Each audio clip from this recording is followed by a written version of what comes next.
인생은 변화무쌍하여 예측이 불가능합니다. 때로는 눈앞에 펼쳐진 고난의 현실 앞에서 어느 곳에서부터 손을 써야 할지 또 혼란스러울 때가 많이 있는 반면에 또 한편으로는 기쁨의 순간, 또 행복한 순간도 우리에게 함께 존재하게 되는 것입니다. 그래서 어제는 울다가도 또 오늘은 웃게 되는 것이 우리의 인생이다라고 할 수가 있을 것입니다.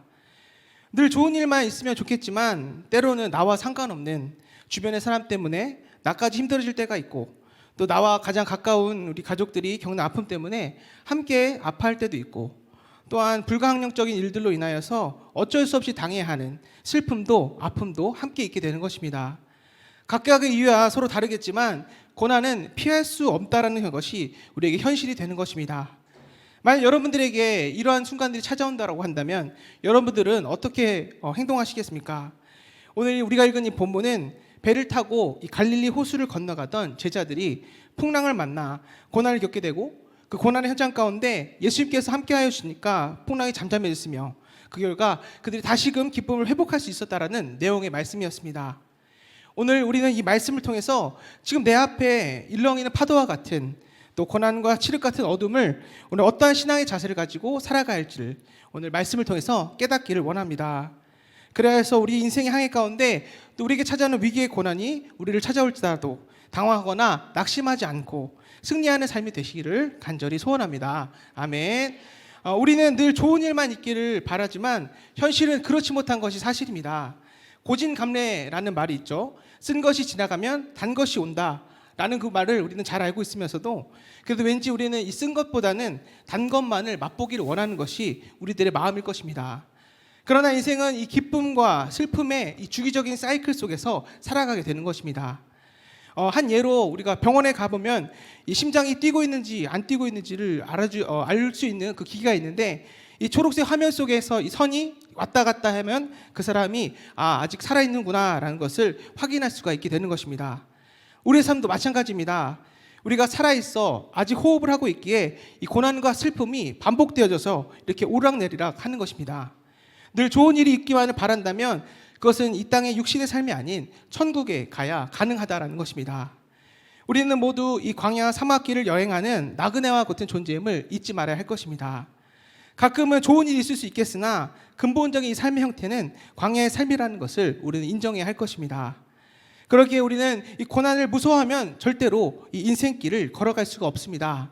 왜냐하면 이 고난이 없으면 기쁨도 없기 때문입니다. 그리고 그 고난은 우리가 피하려 해도 피할 수 있는 것이 아니기 때문입니다. 오늘 본문을 통해서 우리 인생이 항상 좋은 일만 있을 수가 없다라는 것을 우리에게 알려주고 있습니다.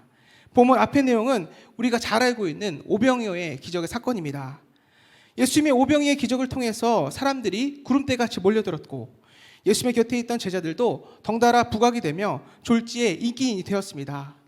그리고 그동안 예수님을 따라다녔던 것이 헛된 것이 아닌 것을 알게 되며, 또 이스라엘 백성들이 예수님을 왕으로 세워야 한다라는 움직임을 보니까 자신들도 이제 권력을 갖게 될 것이라는 생각에 그들은 하늘을 나는 것과 같은 기쁨의 시간을 보내고 있었을 것입니다. 그런데 이상한 건 그 큰 기적 뒤에는 예수님께서 급히 제자들을 바다 건너편으로 보내시는 말씀을 볼 수가 있습니다. 그리고 그를 따르던 그 수많은 군중들을 흩으셨던 것입니다. 오늘 우리 본문에 나와 있지 않지만 요한복음 6장 15절에서 그 이유를 이렇게 말씀하고 있습니다. 우리 함께 읽어보도록 하겠습니다. 그러므로 예수께서 그들이 와서 자기를 억지로 붙들어 임금으로 삼으려 하신 줄 아시고 다시 혼자 산으로 떠나가시니라. 이 오병이어의 기적의 사건 후에 계속해서 이 좋은 일만 있을 것 같았지만 우리가 이해하기 조금 어려운 이유로 오늘 예수님과 의 제자들에게 고난이 찾아오게 되었던 것입니다. 이처럼 우리가 원하든지 또 원하지 않든 간에 고난은 항상 우리에게 찾아오게 되는 것입니다. 그렇다면 이 어쩔 수 없이 찾아오는 위기와 고난 가운데 우리는 어떻게 해야 할까요? 첫 번째는 그럴 때일수록 기도해야 할 것입니다. 예수님께서 그렇게 하신 이유는 바로 예수님께 위기가 생겼기 때문이었습니다. 이 위기는 예수님을 핍박하고 죽이려는 이 세력이 갑자기 나타난 것이 아니라 보리떡 5개와 물고기 2마리로 배불리 먹은 군중들이 오늘 예수님을 유대의 왕으로 삼으려 했기 때문이었습니다. 어떻게 보면 그 위기라는 것이 우리가 생각하는 위기와는 좀 달라 의아하실 수 있을 것입니다. 그러나 예수님은 유대의 왕이 되려 오신 분이 아니셨습니다. 그는 우리의 모든 죄를 대신 지시고 십자가를 지시러 이 땅에 오신 분이셨습니다. 가장 낮은 자리이신 그분이 낮은 자리에 왕이신 그분이 일부러 그 고난을 받기 위해 찾아오셨다라는 것입니다. 그래서 만약 이 일들을 통해서 예수님께서 왕이 되신다고 한다면 인류에 대한 진정한 구원이 이루어지지 않기 때문에 오늘 급하게 이 군중들로부터 도망치셨던 것입니다. 그리고 산에 올라가 기도하심으로 날이 저물 때까지 혼자 계셨던 것입니다. 예수님의 생애에는 일하시는 시간이 소중했던 것처럼 기도하는 시간도 매우 중요하셨습니다. 예수님은 큰일이 있을 때마다, 위기의 순간 때마다 항상 기도의 시간을 가지셨던 것입니다. 광야에 나아가 40일 동안 금식 기도로 공생애를 시작하셨고 겟세마네 동산에서의 피땀 흘리는 기도를 통해 십자가의 죽음을 준비하셨습니다. 그 밖에 때때로 기도의 시간을 가지시기에 게으르지 아니하셨습니다.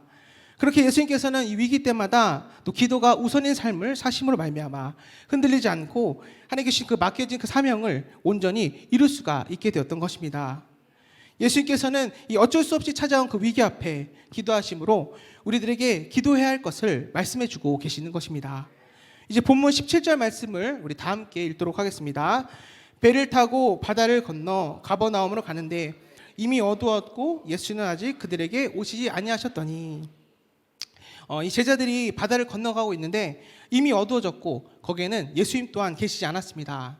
앞서 기도로 준비하시는 예수님에 반해 제자들은 그저 이 바다를 건너가는 거에 급급했기 때문이었습니다.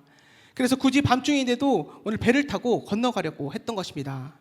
그 일을 위해 기도가 필요한 것까지는 미처 생각하지 못했던 것입니다.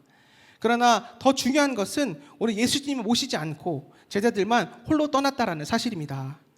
예수님이 그 중심에 계시지 않은 제자들은 실로 오합지졸에 지나지 않았습니다. 그들이 아무리 이 바다에 익숙한 어부 출신이었다고 해도 이 큰 풍랑 앞에 속수무책으로 당할 수밖에 없게 되었던 것입니다. 우리는 때때로 내 앞에 큰 시련의 바람이 불어오거나 큰 문제거리가 닥쳐올 때 흔히 나 혼자의 힘으로 나의 지혜로 해결하고 하는 경우가 많이 있습니다. 그러나 우리 혼자 힘으로는 그것을 이기기엔 불가능하다는 사실을 우리는 잊지 말아야 할 것입니다. 그리고 우리들 앞에 시험과 또 시련을 당하면 누구를 원망하고 탓하기 전에 먼저 예수님을 찾아야 할 것입니다. 예수님의 능력을 의지하고 주님의 지혜를 찾아 그렇게 나아가야 할 것입니다. 왜냐하면 예수님 없는 노력은 고통만 더할 뿐이고 예수님 없는 수고는 근심만 더하게 할 뿐이기 때문입니다. 오늘 예수님이 없는 이 제자들의 모습이 바로 이러한 모습이었습니다. 아마 그들은 지치고 기진했을 것입니다. 죽음의 공포가 그들을 엄습했을 것입니다. 예수님과 함께 있을 때 느끼지 못했던 위기가 그들에게 닥쳐온 것입니다. 처음에는 순풍이 붑니다. 모든 것이 잘 됩니다. 그러나 나중에 이것이 광풍으로 변할 때가 많이 있습니다. 불과 몇 시간 전만 해도 그들은 5,000명을 먹이고도 12광주를 남기는 기적을 체험했던 사람들이었습니다. 그런데 그 바로 다음 사건인 오늘 본문 말씀을 통해서 이제 죽을 위기에 처해졌던 것입니다. 앞서 이 오병의 축복과 이 고난이 대비되고 있는 것입니다. 이것이 바로 우리 그리스도인들이 겪는 축복과 고난의 양면성입니다. 그리고 이것이 우리의 인생의 단면이다라고 할 수가 있을 것입니다. 모든 것이 잘 되고 모든 것이 평안하고 축복이었는데 어느 날 생각지도 못한 풍랑과 또 파도에 덮여 꼼짝 못하는 경우가 우리에게 종종 발생하게 되는 것입니다. 그때 그 순간 우리가 기억해야 할 것이 있습니다. 바로 기도입니다. 오늘 예수님께서 앞서 기도로 모든 위기를 돌파하셨듯이 우리도 그 기도를 우리 그 위기에 찾아온 것을 기도로 돌파해야 할 것입니다. 예수님의 제자들 가운데 대부분은 어부 출신들이었습니다. 그들은 바다에 매우 익숙했던 사람들이었습니다. 그리고 노를 젓는데도 익숙했던 사람들이었습니다. 그러나 풍랑 앞에 제자들은 그 어부의 기술도 어부의 경력도 아무런 소용이 없게 되었던 것입니다. 풍랑과 인간은 상대가 되지 않습니다. 비교조차가 되지 않습니다. 지진과 홍수, 태풍 이런 재난 앞에 인간은 도저히 상대가 되지 않습니다. 인간에게 찾아오는 이 죽음 또한 우리가 이길 수가 없는 것입니다. 또 각종 사고 소식, 또 죽음의 사실 앞에 인간은 한없이 연약한 존재입니다. 죽는 것이 당연한데도 죽음의 공포 앞에 우리는 벌벌 떨고 있게 되는 것입니다. 오늘 이 본문의 제자들 또한 한밤중에 이 폭풍 속에 절망하고 죽음의 두려움에 아무것도 하지 못하는 연약한 존재들이었습니다. 그들이 할 수 있는 것은 오직 예수님께서 돌아오시기를 간절히 기다리는 것뿐이었습니다. 어쩔 수 없는 위기와 고난 앞에 우리가 어떻게 해야 할까의 두 번째 해답입니다. 그것은 바로 그럼에도 불구하고 우리 예수님이 곧 오실 것을 믿고 기다려야 할 것입니다. 아멘. 우리가 이 한평생을 살아가는 가운데 잠자는 시간이 약 26년이고 또 TV를 보는 시간이 약 11년 정도라고 된다고 합니다. 그리고 기다리면서 보내는 시간이 무려 10년이라고 합니다. 우리나라 사람들은 빨리빨리라는 말을 많이 하면서 살고 있습니다. 다시 말해서 기다리는 것을 잘 참지 못한다는 것입니다. 그런데 하나님께서는 이 모든 것들을 다 기다리게 하시면서 얻게 하십니다. 아기를 낳기 원한다면 우리는 10개월을 기다려야 합니다. 그렇지 않고 빨리 얻으려고만 한다면 미숙아가 나오게 됩니다. 또 영화관에서 우리가 영화를 보려고 한다면 먼저 수많은 광고를 보면서 기다려야 우리는 그 영화를 볼 수가 있게 되는 것입니다. 그리고 우리가 성경 말씀을 보면 이 기다림은 성숙을 위한 필수 조건임을 알 수가 있게 되는 것입니다. 믿음의 조상 아브라함은 25년 동안 하나님의 약속을 믿고 인내하여 이삭을 낳았습니다. 이삭은 자식을 낳지 못하는 아내를 위해 20년을 인내하며 기도하며 응답을 받게 되었습니다. 모세는 출애굽의 지도자로서 쓰임받기 위해 40년 동안 이 광야에서의 연단 시간을 보냈습니다. 다윗 또한 10년 동안 사울에게 쫓기며 인내와 연단을 받은 후에야 통일 이스라엘 왕이 될 수가 됐었던 것입니다.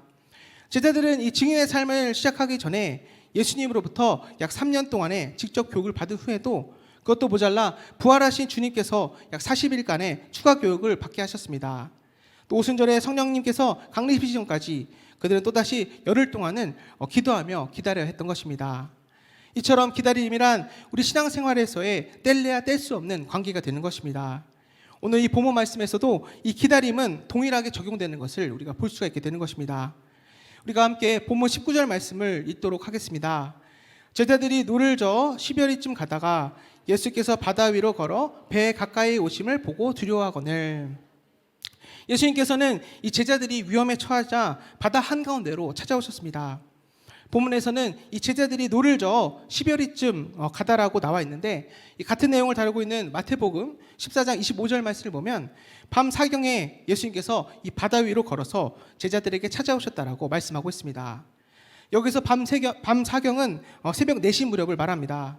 제자들이 떠난 무렵이 초저녁이었는데 오늘 새벽 4시까지 고생했다는 것을 보면 그들은 매우 긴 시간 동안 얼마나 고통스러워했는지 우리는 짐작할 수가 있게 되는 것입니다.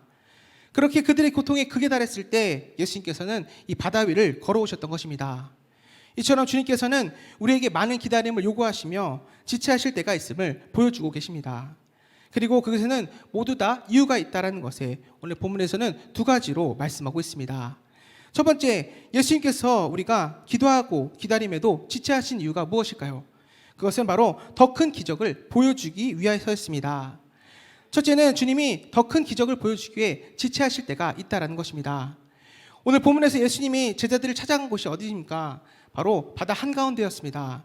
그것도 한밤중에 아무것도 보이지 않는 상황 속에서 제자들이 있는 곳을 정확하게 찾아가셨던 것입니다. 이것은 결국 인간이 할 수 없는, 흉내조차 낼 수 없는 능력입니다. 만약 이제 막 출발하기 전에 오셨다고 한다면 오늘 이 한밤중에 제자들을 이 바다 한가운데로 찾아오신 기적을 나타낼 수가 없었을 것입니다. 우리의 삶도 마찬가지입니다. 무슨 이유 때문에 우리 삶 가운데 어려움이 있습니까? 어떠한 이유로 우리들의 문제가 풀리지 않고 있습니까? 그 이유는 그 어려움을 통해서 하나님께서는 당신의 영광을 많은 사람들에게 나타내기 위해서였습니다. 더 큰 역사를 보여주기 위해서였습니다. 그러므로 우리 인생 가운데 어려움과 역경이 찾아올 때마다 하나님께서 나를 얼마나 더 크게 쓰시려고 이런 고난을 허락하시는가라고 감사하시기를 바랍니다. 또 하나님께서 나에게 얼마나 큰 영광을 주시려고 이러한 일들을 허락하시는가라고 하며 기대하시는 우리 모든 가족들이 되시기를 바랍니다. 두 번째로 예수님께서 우리가 기도하고 기다림에도 지체하신 이유가 무엇일까요? 바로 우리의 믿음을 견고하게 하기 위해서였습니다. 둘째로 주님은 우리의 믿음을 견고하기 위해 지체하실 때가 있다는 것입니다. 우리 한국말 속담에는 비온 뒤에 땅이 굳어진다라는 말씀이 있습니다. 응답이 지연될 때마다 우리의 믿음은 더욱더 강화가 되는 것입니다. 예수님께서는 이 바다 위를 걸어 위험에 처해 있는 제자들을 찾아 걸어가셨습니다. 본문에는 나와 있지 않지만 이 같은 내용을 다루고 있는 다른 복음서를 보면 베드로가 예수님께 청하여 잠깐이지만 무리를 걷는 장면이 나옵니다. 예수님뿐 아니라 베드로도 무리를 걷게 되자 베드로의 믿음이 확고해지고 더욱더 단단해졌던 것입니다. 마태복음 14장 33절 말씀을 보면 배에 있는 사람들이 예수께 절하여 이르되 진실로 하나님의 아들이소이다 라고 하다고 말하고 있는데, 바로 주위에 있는 제자들 또한 자기들 눈앞에 펼쳐진 역사를 보고 믿음이 더욱더 커지게 되었다는 것입니다. 믿음이란 내 시간표대로 이루어지는 것을 포기하고 하나님의 시간표대로 이루어지기를 바라면서 의지하는 것입니다. 예수님이 곧바로 이 제자들을 구하러 오시지 않은 것은 제자들에게 무심하고 무관심하셨던 것이 아니었습니다. 더 좋은 것을 주시기 위해 지체하셨던 것입니다. 그러므로 내 생각대로 되지 않는다고 해서 낙심하거나 원망하지 마시기를 바랍니다. 더 좋은 것을 주실 하나님을 오래 참고 기다림으로 마침내 하나님이 주시는 예비해 놓으신 그 축복을 받아 누리는 우리 모든 가족들이 되시기를 바랍니다. 아멘. 그렇습니다. 우리는 하나님은 내가 가지고 있는 계획보다 더 크고 좋은 계획을 가지고 계시는 분이십니다. 그러므로 이 주어진 어려움 속에서 우리의 믿음을 키우는 기회로 삼으시기를 바랍니다. 고린도전서 10장 13절 말씀을 우리 다 함께 읽도록 하겠습니다. 사람이 감당할 시험 밖에는 너에게 당한 것이 없나니 오직 하나님이 미쁘사 너희가 감당치 못할 시험 당함을 허락치 아니하시고 시험 당할 쯤에 또한 피할 길을 내사 너희로 등이 감당하게 하시니라 라고 오늘 말씀하고 있습니다. 그러므로 어떠한 고난이 우리에게 온다 할지라도 염려하지 마시기를 바랍니다. 우리 예수님을 믿는 사람들은 반드시 고난을 이기게 되어 있습니다. 사람들은 위기 앞에 어렵다고 이야기하지만 우리 주님께서는 우리가 위기에 처했을 때 한밤중에도 찾아오시는 분이십니다. 만약 우리가 어떠한 시험도 이길 수가 없다고 한다면 하나님께서는 반드시 피할 길을 주실 것입니다. 마지막으로 우리가 어쩔 수 없는 위기와 고난 앞에 우리가 해야 할 방법 세 번째는 바로 하나님의 말씀을 믿고 모든 근심과 염려를 이겨내야 한다는 것입니다. 어느 심리학자가 이 근심에 대해 연구 결과를 발표했습니다. 그 연구에 따르면 우리들이 하는 근심 가운데 이 40%는 절대로 현실로 일어나지 않는다는 것입니다. 그리고 이 30%는 이미 일어난 일에 대한 걱정과 근심이라고 합니다. 또 나머지 30% 중 22%는 안 해도 될 아주 사소한 것들이며 4%는 우리의 힘으로 어쩔 도리가 없는 그런 근심이라는 것입니다. 그래서 우리가 근심하는 모든 근심 중에서 오직 4%만이 우리가 근심해야 할 것이다라는 것입니다. 그렇게 보면 우리는 이 해결할 수도 없는 그리고 일어나지 않는 근심 가운데 파묻혀 인생을 낭비하고 있는지도 모릅니다. 현대인의 가장 큰 적은 바로 근심입니다. 시대가 지날수록 이 가장 많이 팔리게 된 약 중에 하나가 바로 이 신경 안정제 계통의 약이라고 합니다. 스스로의 힘으로 이 근심과 염려의 마음을 조절할 수가 없기에 약의 힘을 빌려 평안을 되찾으려 하려는 것입니다. 근심이 얼마나 무서운 것인지를 잘 보여준 예가 있습니다. 2차 세계대전 기간 동안 약 30만 명의 이상의 군인들이 전쟁터에서 목숨을 잃었다고 합니다. 그런데 이 같은 기간 동안에 전쟁에 참여하지 아니한 100만 명 이상의 사람들이 이 심장질환 때문에 목숨을 잃었다고 합니다. 그들이 그 목숨을 잃었던 이유는 이 남편과 아들과 또 형제와 친척들을 전쟁터에 내보내고 근심하다가 오늘 심장질환으로 죽었다라는 것입니다. 이처럼 근심은 이 사람의 영혼과 육체를 뿌리채 썩게 만드는 것입니다. 그러나 세상에는 모든 일이 다 근심할 일들 뿐입니다. 모르는 일, 안 되는 일, 잃어버린 일, 또 힘들고 어려운 일 모두가 다 우리에게는 근심거리가 되는 것입니다. 그래서 예수님께서는 오늘 요한복음 14장 1절 말씀에서 이렇게 말씀합니다. 너희는 마음에 근심하지 말라. 하나님을 믿으니 또 나를 믿으라. 아멘. 이렇게 우리들에게 말씀해 주고 계시는 것입니다. 우리들이 근심하게 된 근본적인 이유는 바로 이 예수님의 말씀을 우리가 믿지 않았기 때문입니다. 이처럼 믿음이 없는 곳에는 두려움과 근심이 몰려들게 되어 있습니다. 또 믿음이 있는 곳에는 우리에게는 감사와 찬양이 있게 되는 것입니다. 믿음과 감사와 찬양이 있는 곳에는 절대로 이 근심이 뿌리내릴 수가 없게 되는 것입니다. 그리고 이 믿음은 모든 근심을 물리치는 능력이 되는 것입니다. 이 페이지라는 영국의 이 비행기 제작자가 시험 비행을 하는 중에 기체에서 이 바스락거리는 이상한 소리가 들렸습니다. 알고 봤더니 이 비행기 기관 속에 어떻게 들어왔는지 쥐 한 마리가 들어와 이리저리 돌아다니며 바스락댔던 것입니다. 혹시 이 쥐가 이 기관에 배선이라도 하나 갉아먹으면 기체에 이상이 와서 비행기가 추락할 수도 있는 상황이었습니다. 그러자 이 페이지는 비행기의 조종관을 잡고 하늘 높이 올라갔습니다. 한참 올라가자 쥐의 바스락거리는 소리가 점점 작아지더니 결국은 없어지게 되었습니다. 그래서 이제 참육을 해서 또 그 기관을 열어보니까 커다란 쥐 한 마리가 죽어있던 것을 볼 수가 있게 되었습니다. 비행기가 높은 곳으로 올라가자 이 쥐는 결국 그 하늘의 높은 기압을 견디지 못하고 죽게 되었던 것입니다. 여러분들, 우리가 우리의 인생을 갉아먹고 뼈를 마르게 하는 근심의 쥐가 우리의 삶의 영역을 헤집고 다니며 우리를 두렵게 만들고 또 우리를 어렵게 만들 수도 있습니다. 또 우리 인생 가운데 찾아와서 소란을 피울 수도 있습니다. 이처럼 근심이 우리를 불안하게 만들 때 우리의 믿음의 조종관을 힘차게 붙잡고 높은 곳으로 올라가 그리고 그 근심의 쥐가 힘을 쓰지 못하도록 오늘 그것들을 주님께 맡겨드리는 우리 모든 가족들이 되시기를 바랍니다. 빌립보서 4장 6절에 7절 말씀을 다 함께 읽도록 하겠습니다. 아무것도 염려하지 말고 다만 모든 일에 기도와 간구로 너희 구할 것을 감사함으로 하나님께 아뢰라. 그리하면 모든 지각이 뛰어난 하나님의 평강이 그리스도 예수 안에서 너희의 마음과 생각을 지키시리라. 아멘. 즉 이 염려와 근심에 쌓여있지 않고 우리를 근심하게 하는 그 문제들을 가지고 감사함으로 하나님께 아뢰라라고 말씀하고 계시는 것입니다. 우리가 이 믿음을 가지고 하나님께 나아가라고 말씀하고 계시는 것입니다. 그러면 하나님께서는 우리로 하여금 그 근심하게 하는 그 모든 것들을 제거하시고 우리로 하여금 평안한 마음을 갖게 하신다라는 말씀입니다. 하나님의 말씀 믿는 가운데 우리의 믿음의 조종관을 잡아 당겨 창공으로 높이 쏟아둔 가운데 근심을 평안으로 만드시는 오늘 그 은혜가 우리들에게 꼭 있으시기를 바랍니다. 우리는 근심을 가지고는 우리의 문제를 절대로 풀어낼 수가 없습니다. 근심은 도리어 더 큰 근심을 불러오기 때문입니다. 반대로 이 믿음이라는 단어는 닻을 내리다라는 뜻을 가지고 있습니다. 배가 정박하려면 닻을 내려야 합니다. 배가 파도에 밀려 떠내려가지 않도록 큰 쇳덩어리인 닻을 내려 고정시키게 되는 원리입니다. 우리의 인생도 마찬가지입니다. 오늘 이 믿음의 닻을 우리의 삶에 굳게 내릴 때 우리에게 쉴 새 없이 물려오는 이 근심과 걱정의 파도가 우리를 떠내려가지 않게 붙잡아 줄 것입니다. 그래서 우리는 예수님을 향한 믿음의 닻을 마음속 깊이 내려야 할 것입니다. 1세기 교회 문서를 보면 그리스도인들 이름 앞에 디테디오스라는 이 별칭이 붙어있는 것을 볼 수가 있습니다. 이 디테디오스는 히라버로 근심하지 않는 사람이다 라는 뜻입니다. 즉 디테디오스 스데반이라고 하면 근심하지 않는 스데반이라는 뜻입니다. 초대교회 성도들은 이름 앞에 디테디오스라는 이름을 붙임으로 예수님 믿는 사람들은 근심에 붙들려 사는 사람이 아니다라고 외쳤던 것입니다. 저희도 이 초대교회 성도들처럼 이렇게 한번 인사했으면 좋겠습니다. 우리 옆 사람을 한번 바라보면서 이렇게 인사하겠습니다. 옆 사람의 그 이름을 불러가시면서 티테디오스 누구누구누구 사랑하고 축복합니다. 한번 이렇게 한번 인사해 보도록 하겠습니다. 자, 옆 사람이고 티테디오스 누구누구누구 네, 사랑하고 축복합니다. 네, 아멘.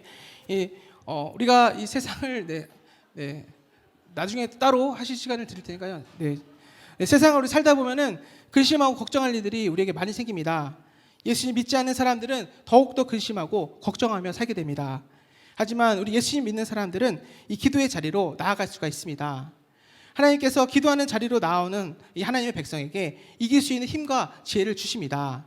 믿음 안에서 기도를 드리다 보면 도리어 이 감사와 기쁨의 마음이 생기게 되는 것입니다. 그리고 이 감사와 기쁨은 근심을 이기는 놀라운 능력을 가지고 있습니다.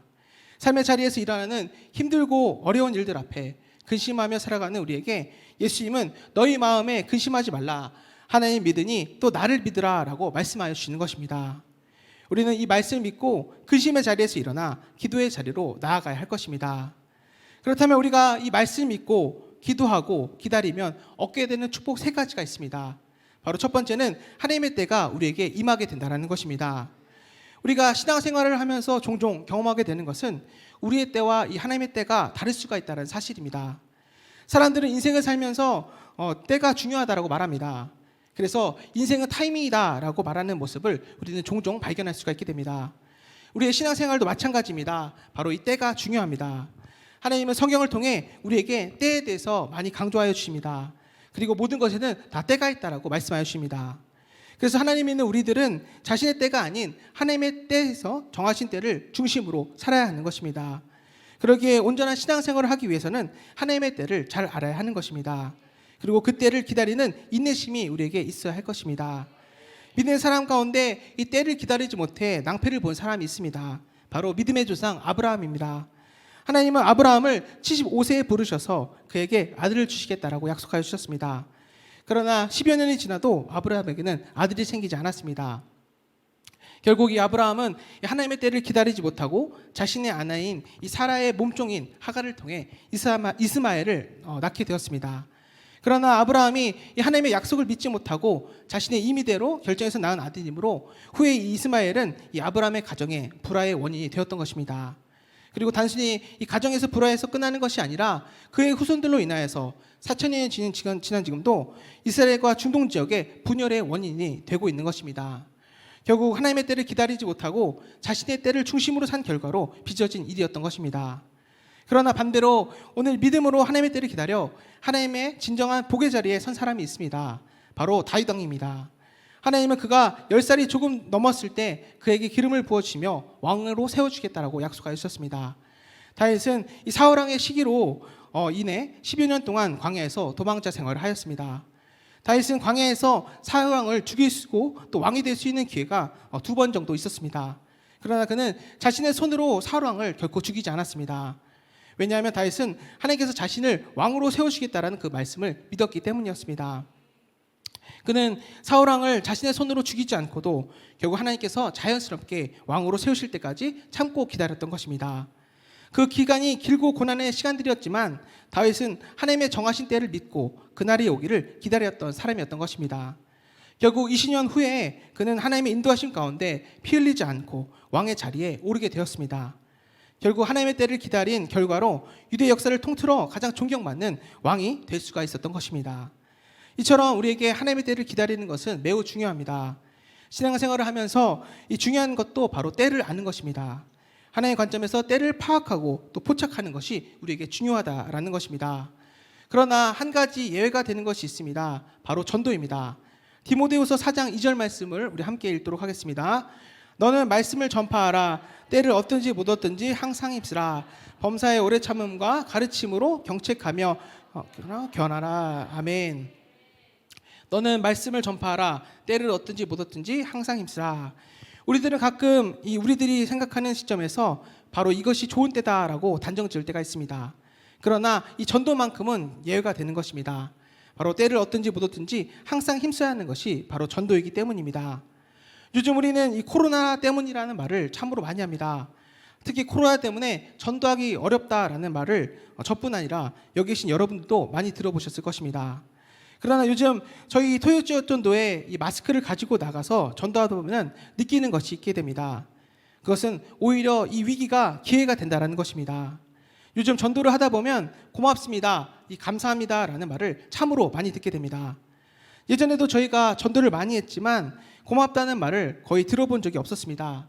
그런데 요즘은 이 마스크를 잘 쓰겠다라고 또 교회가 어디냐, 교회가 이렇게 해야지라고 또 칭찬하시는 분이 많이 있게 됨을 볼 수가 있습니다. 그런 말을 듣게 되며 위기가 기회다라는 말을 참으로 많이 실감하게 되었습니다. 또 얼마 전에는 이러한 일도 있었습니다. 어떤 분이 오셔서 저번에 그 EM 스프레이를 나눠주던 교회가 아니냐라고 저에게 물어보셨습니다. 저는 맞다고 대답하였고 그분은 EM 스프레이를 아주 잘 쓰고 있다고 하면서 교회가 어디 있는지도 알고 있다라고 말씀해 주셨습니다. 그리고 이 코로나가 잠잠해지면 자신이 꼭 우리 교회에 와보고 싶다라고 저에게 말씀해 주셨습니다. 지금 당장은 열매가 없는 것 같아 보여도 하나님께서는 이렇게 전도의 열매를 준비시켜 주고 계셨던 것입니다. 그러면 열매를 얻을 때는 우리 하나님께 맡겨드리고 온전히 복음 전하는 사명에 최선을 다해야 하는 것입니다.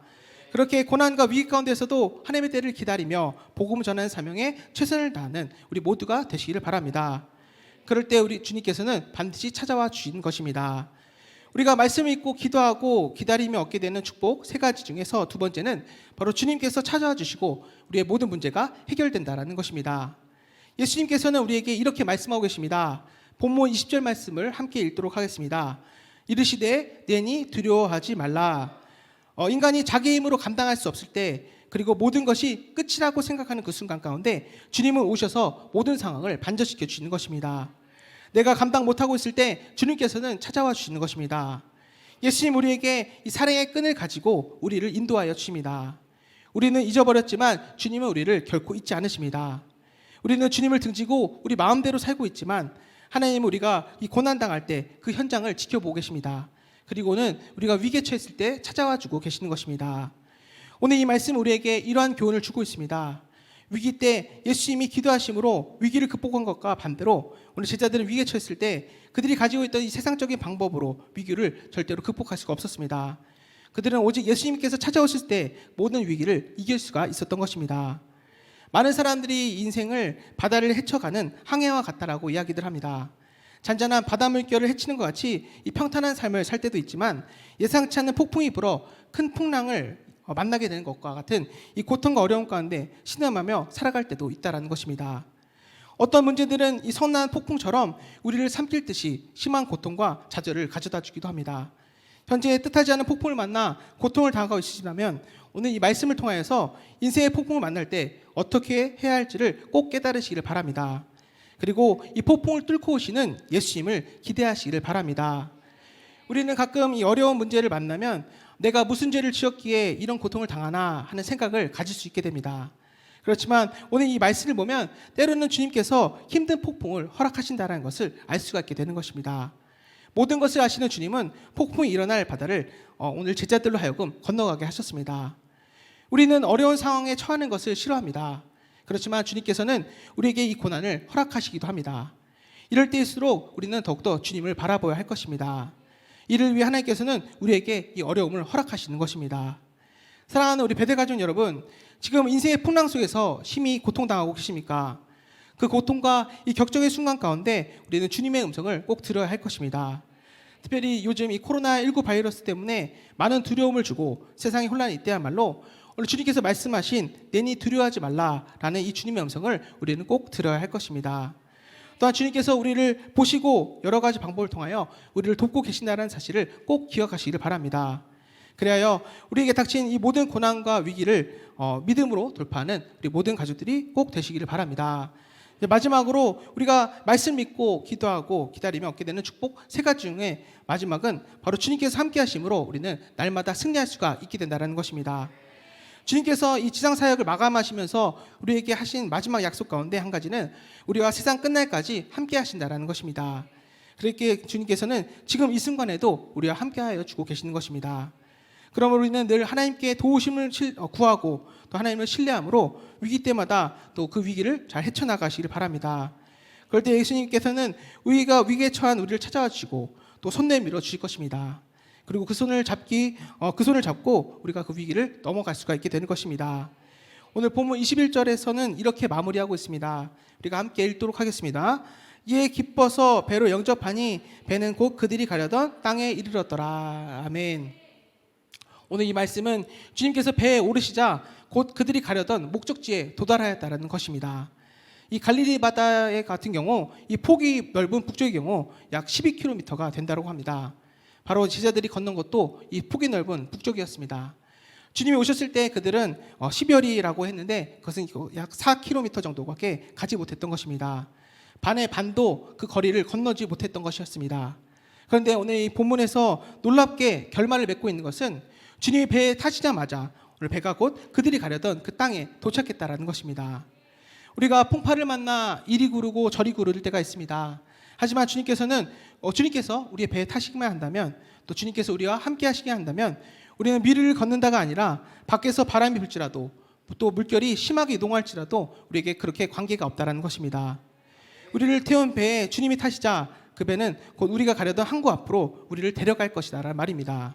아무리 풍랑이 거세도 아무리 인생이 거친 광야 같아도 주님께서 우리와 함께 하실 때 우리는 그 모든 것을 견딜 수 있고 곧 목표에 도달할 것이다 라는 것입니다. 우리가 주님을 믿고 살아가도 여전히 풍랑 속에 있을 수도 있습니다. 그런데 이것이 나를 목적지로 데려가는데 전혀 영향을 주지는 못합니다. 도리어 그것이 오늘 순풍이 되어서 순간적으로 우리를 더 빨리 목적지로 데려가는 역할을 해줄 수도 있습니다. 이것은 주님이 우리와 함께 한 배에 있을 때 그렇게 된다라는 것입니다. 그러므로 우리는 두려워하지 말고 또 염려하지 마시길 바랍니다. 문제는 주님이 여러분과 함께 한 배에 계시느냐는 것이지 얼마나 어려움이 많느냐가 문제가 되지 않기 때문입니다. 주님께서 함께 하시면 풍랑은 오히려 우리를 목적지로 더 속히 데려가는 바람이 될 뿐입니다. 혹시 지금 닥쳐온 어려움 때문에 또 폭풍과 같은 인생을 살고 계신다고 한다면 기도함으로 그 속에서 주님을 또 하루속히 만나시기를 바랍니다.